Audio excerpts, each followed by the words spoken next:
So I grew up on Cape Cod, and if you know nothing else about Cape Cod, you should know that the people on Cape Cod take ice cream very seriously. In other parts of the country, you might meet someone and ask them what church they belong to. On Cape Cod, you meet someone, you ask them where they go for ice cream, and you absolutely do judge them based on that answer. Now, my ice cream place is Holy Cow over in Dennisport. It is incredible. Their chocolate ice cream is so rich, it tastes like brownie batter. Like if you were to have brownie batter and that ice cream side by side, it would just taste like brownie batter that had been transformed into like a cold custard. Okay. Their vanilla is also so rich. Normally, I will go several times a week during the summer to get ice cream. This summer, however, I have stopped. Why might you ask? I will tell you. They changed their cones.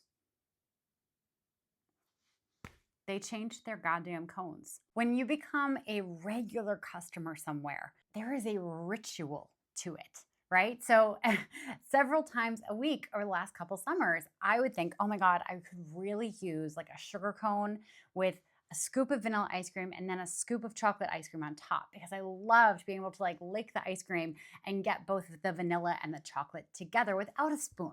And then being able to eat the cone at the end because like who doesn't love that?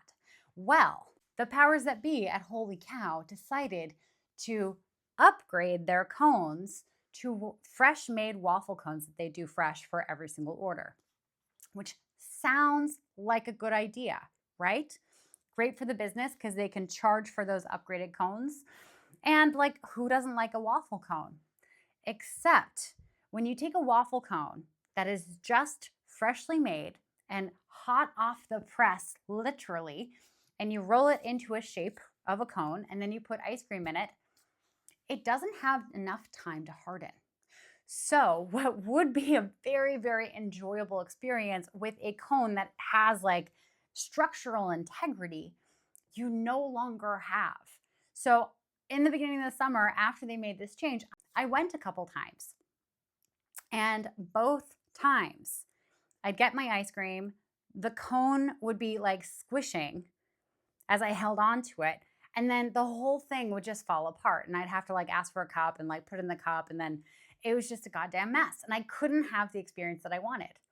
So when you have a business and you're thinking like, okay, well, I want to upgrade the service in some way, shape, or form, be very careful because what seems like an upgrade to you, something that might make you more money, might look fancier, might be more helpful, could actually be a downgrade to your clients.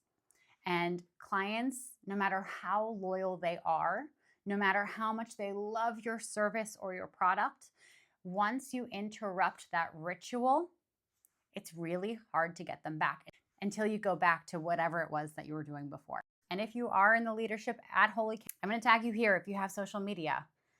Please bring back the regular sugar cones. And hi, I'm Katie, your practical business coach, and new business owners work with me so that they can leave their corporate 9 to 5, replace their 6-figure salary by doing work that they love and by helping people.